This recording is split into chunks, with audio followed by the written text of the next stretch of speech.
Hello, and welcome to the worldwide premiere of our fourth GradFlix showcase.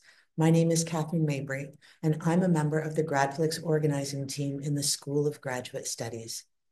You may be wondering, what is GradFlix? GradFlix is a communication competition where each participant produces a 1-minute video that tells us about their research.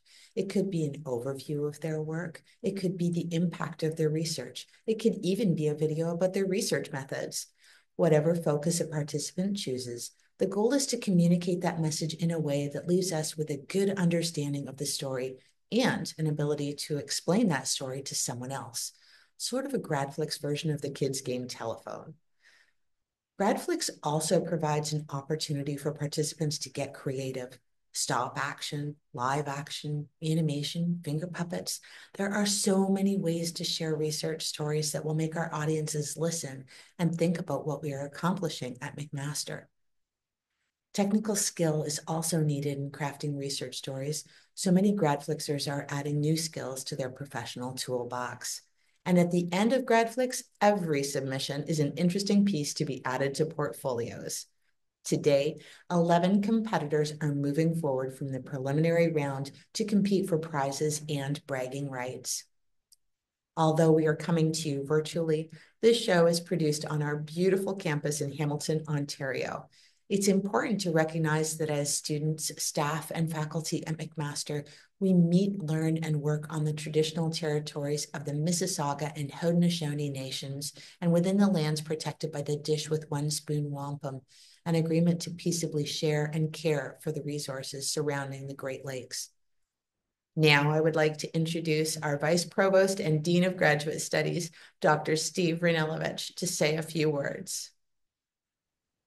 Good afternoon and welcome to our fourth GradFlix competition. I'm so happy to be coming to you today via the magic of YouTube Premiere to celebrate excellence in communication and creativity in our graduate community.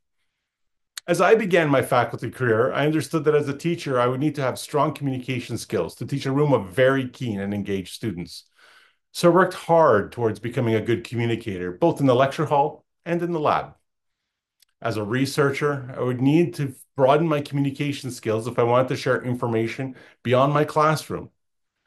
I would need to become a storyteller of sorts so I could grab the attention of people who may appreciate the importance of what I have to say.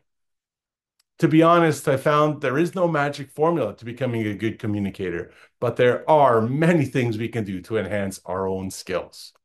And GradFlix is just one of those amazing opportunities to take your communication skills to the next level, to create something beyond the standard research communication that most of us are familiar with.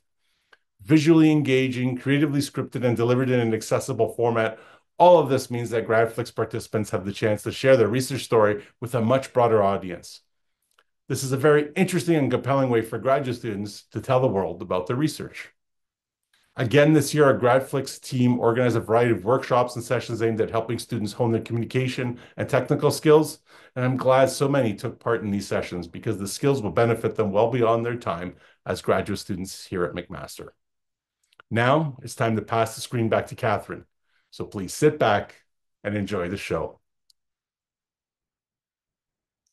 Thank you, Dr. Ranilovich. We look forward to hearing from you a little later in the show. Now, let's go over the rules of GradFlix. First, who is eligible?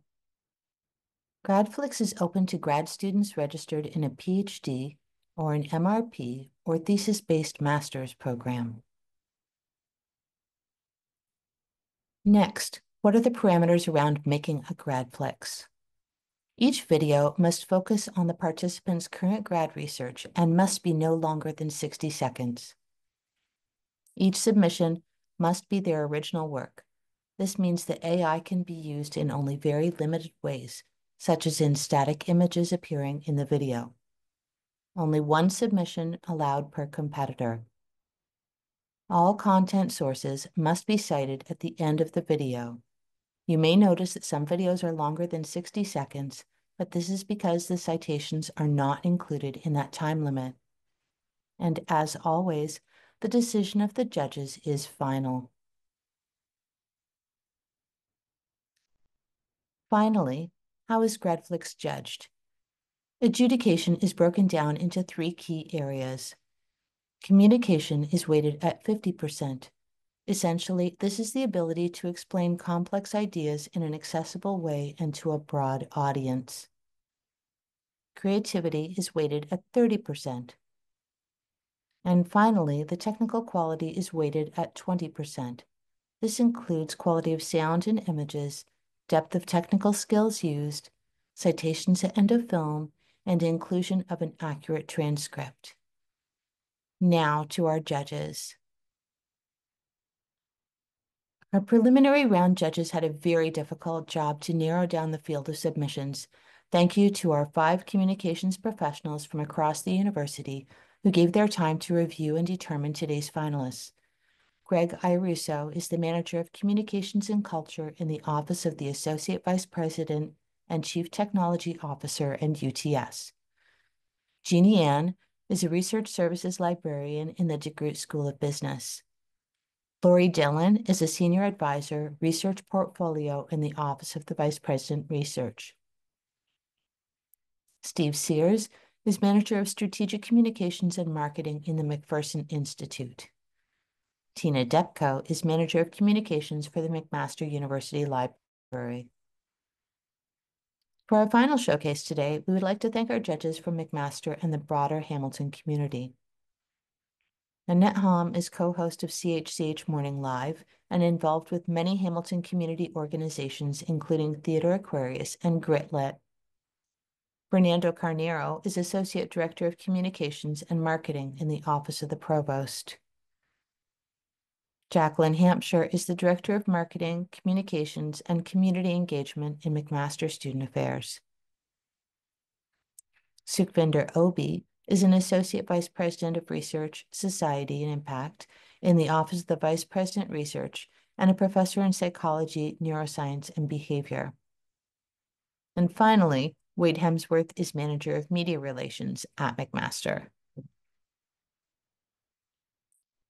At the end of our showcase, we will be announcing our top 3 GradFlix winners who will receive cash prizes ranging from $1,000 for first prize to $250 for third prize.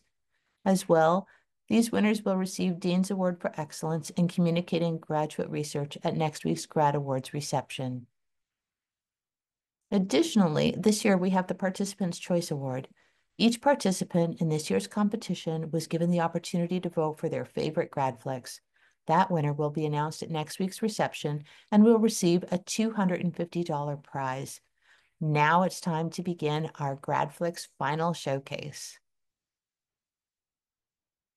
Our first submission is from Amna Abbas from the Faculty of Health Sciences.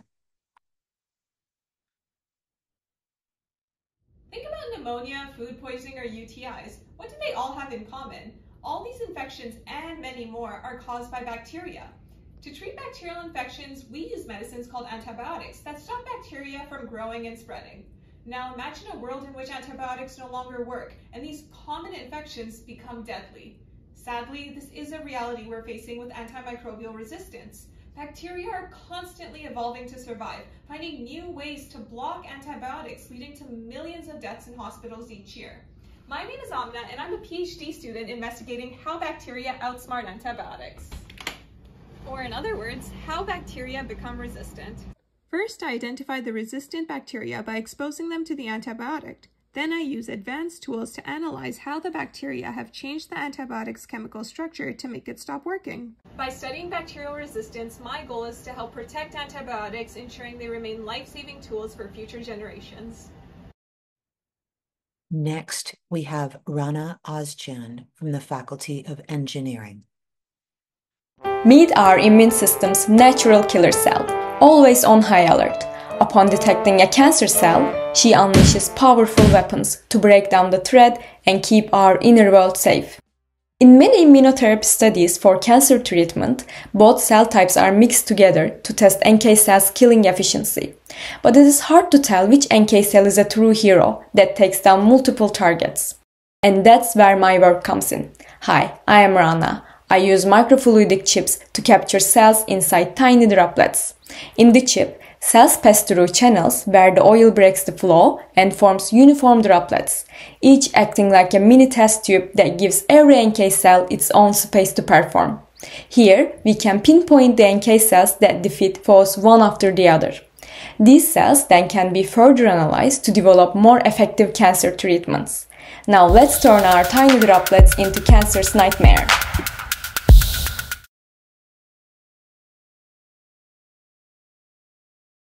Next is Marie Balea from the Faculty of Health Sciences. A silent war is raging. Antibiotic resistance, an unseen giant, threatens to completely overcome modern medicine. But this war didn't start in hospitals. It began long ago beneath our feet. The soil we stand on holds the clues to antibiotic resistance. Bacteria produce antibiotics in the fight for resources against other bacteria in their proximity. We harness these molecules and use them to treat infections. But bacteria can protect themselves by developing resistance. My project involves creating metagenomic libraries with extracted DNA from all microbes present in one environment. This allows me to uncover new resistance genes from the soil before they have the chance to spread to pathogenic bacteria. By understanding resistance in nature, we can predict and prevent future bacterial threats before they emerge in the clinic. Our next GradFlix is from Solomon Joseph from the Faculty of Health Sciences.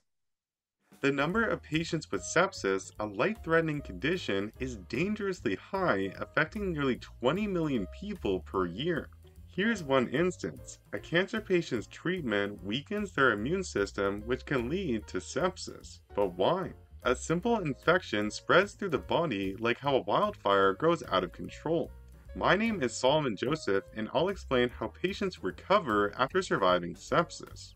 After sepsis, half of patients suffer from post-sepsis syndrome, causing weakness, memory problems, and difficulty with daily tasks. Rehabilitation, such as physical therapy, can aid recovery. However, there is limited evidence and awareness of its benefits. The goal of my research is to enable those with or at risk for sepsis to better understand how rehabilitation can help. With the right plan, patients can regain independence, return to their routines, and enjoy a healthier, more active lifestyle.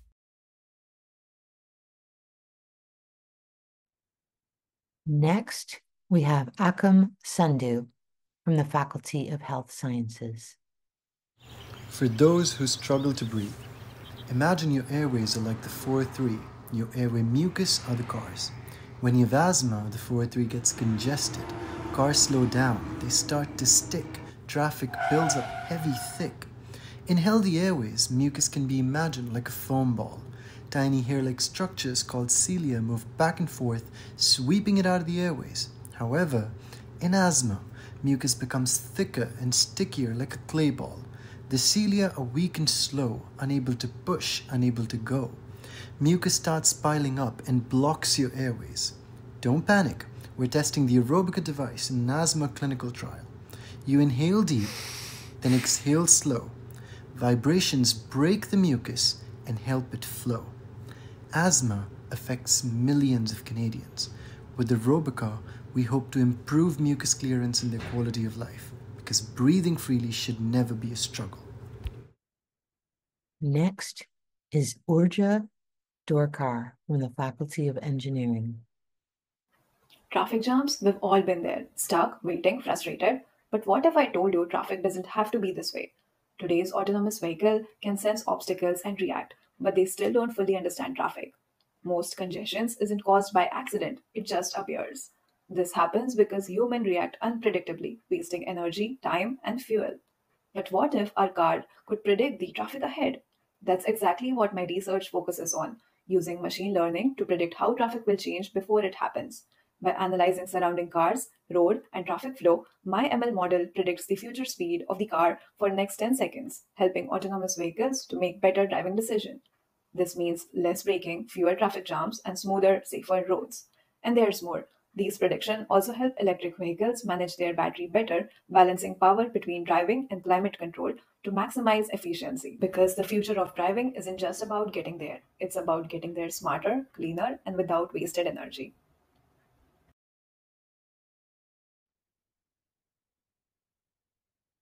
We will take a brief intermission before we screen the last 5 finalists for this year's competition.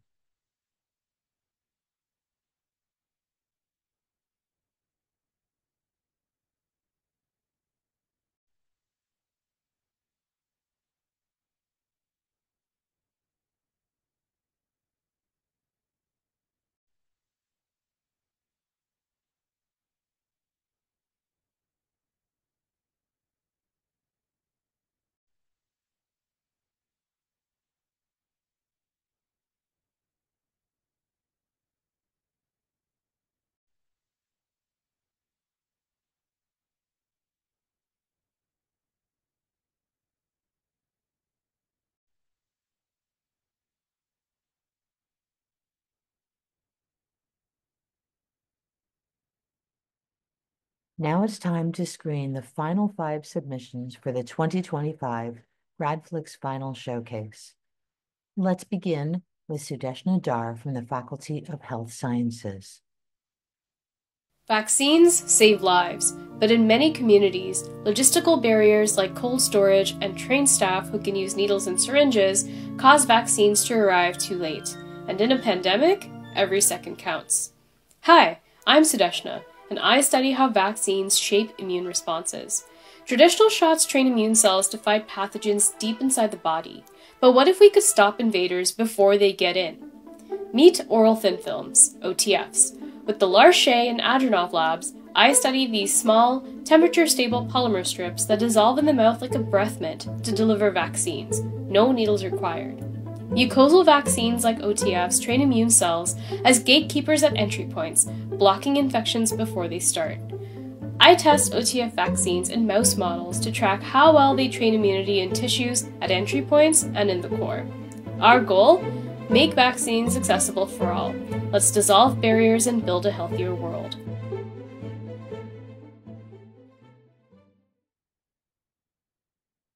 Next is Juliana Colafranceschi from the Faculty of Science. It's no secret that landfills like these are a major source of environmental pollution. However, hidden within the trash heaps are chemical contaminants found in clothing, cosmetics, and various other products that you may not know about. PFAS. These pollutants can lead to a wide range of toxic health effects when ingested by wildlife. Even though monitoring has increased over time, the extent of PFAS pollution is still not fully understood. My name is Juliana, and my work aims to bridge this knowledge gap by analyzing PFAS concentrations throughout the food web of European starlings. To do so, I'm collecting and analyzing soil, insects, snails, and starling eggs from a known PFAS-contaminated landfill in Brantford, Ontario, and comparing them to a non-contaminated site in Delhi, Ontario. The results from my project will help us better understand how PFAS is distributed throughout the environment, the risk that these chemicals pose to wildlife, and may lead to policy changes to prevent further PFAS pollution. Next is Nicole Rakowski from the Faculty of Business. Imagine this. You just had a metal hip replacement, hoping for a new lease on life, only to find yourself back in the hospital with metal poisoning. This nightmare scenario is what happens when quality improvement initiatives fall short. Despite pouring resources into quality improvement, many initiatives miss the mark due to unclear definitions and misunderstandings of what constitutes failure. This confusion leads to repeated errors and poor patient outcomes. My name is Nicole Rakowski, and I have dedicated my research to uncovering how leaders define, detect, and manage failure in quality improvement. By interviewing 33 leaders from Hamilton Health Sciences and applying complexity leadership theory, I have crafted a framework to navigate quality improvement failures effectively. What are the root causes? Lack of formal structures, poor planning, and weak leadership. By tackling these issues head on, we can revolutionize healthcare delivery and have better outcomes for patients. Next, we have Manar Amira from the Faculty of Engineering. Electric vehicles are the future. They are fast, efficient, and eco-friendly. But inside, there is a hidden challenge. The inverter is the brain of the electric vehicle's power system. It takes electricity from the battery and converts it to drive the motor. But no machine is perfect. Some of that energy is lost as heat. Whenever electricity flows, resistance is a component that creates heat. The more power an electric vehicle uses, the hotter it gets. But what happens when there is too much heat? That means reduced efficiency, damaged component, and a shorter lifespan for the electric vehicle. My name is Manar Amira, and that's where my research comes in. I design and develop cold plates, which is high-tech liquid cooling systems that act like a superhero cap for overheated electronics. These plates circulate a special coolant to target, absorb, and carry the heat away, keeping temperatures low and performance high, helping electric vehicles run smoother, last longer, and perform better. And our final GradFlix is from Neeraja Nanapaneni in the Faculty of Health Sciences. Our study aims to provide accessible rehabilitation services to individuals with spinal cord injury, which leads to loss of movement and sensation in the body parts below the level of injury. Rehabilitation plays a very crucial role in the well-being of these individuals. However, at times it becomes difficult to access these services due to remote locations, financial constraints, and time limitations. Telerehabilitation, getting support and therapy online, emerged as a promising alternative to promote self-care and mobility among these individuals and considered to be safe and effective. I am Neeraja and I am conducting virtual interviews of individuals living with spinal cord injury to understand their perspectives regarding telerehabilitation.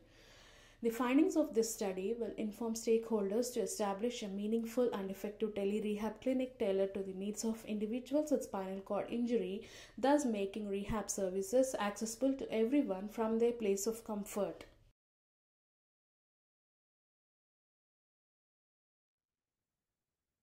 And that is a wrap on another wonderful year of GradFlix videos. We will be back in a few moments to announce this year's winners.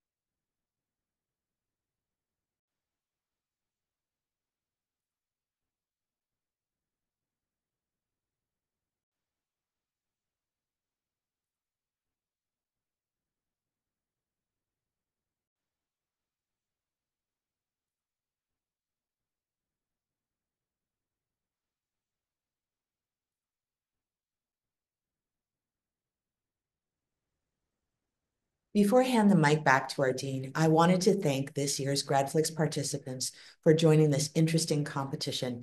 These videos have been so enjoyable.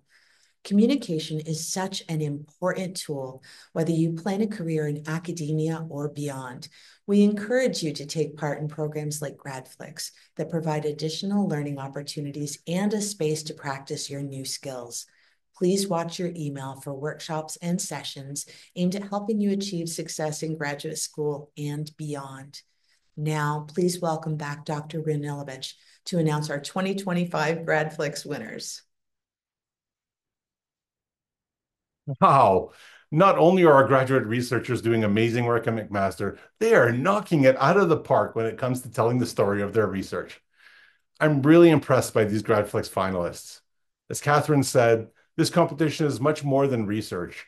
It shows the impact of a creative story and how you convey that impact of your research. From scripting to presentation, all of the finalists have shown their creativity and technical prowess. These videos are outstanding pieces of work, and I applaud each of you. A big thank you to our GradFlix judges. We appreciate your time, expertise, and thoughtfulness in adjudication.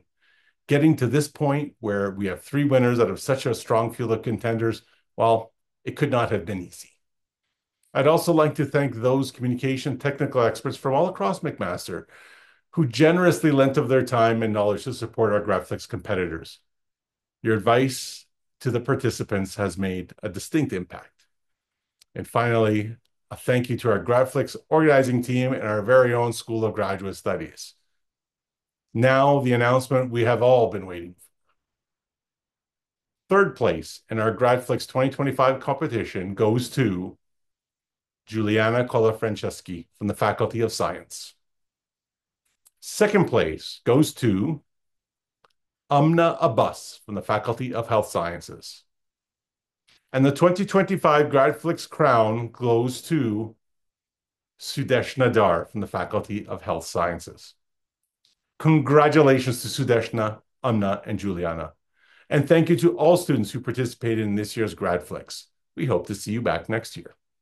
We will announce the winner of our new Competitor's Choice Award at our Graduate Awards reception next week and post it to our website after the event. Thank you all for joining us today at our final showcase premiere.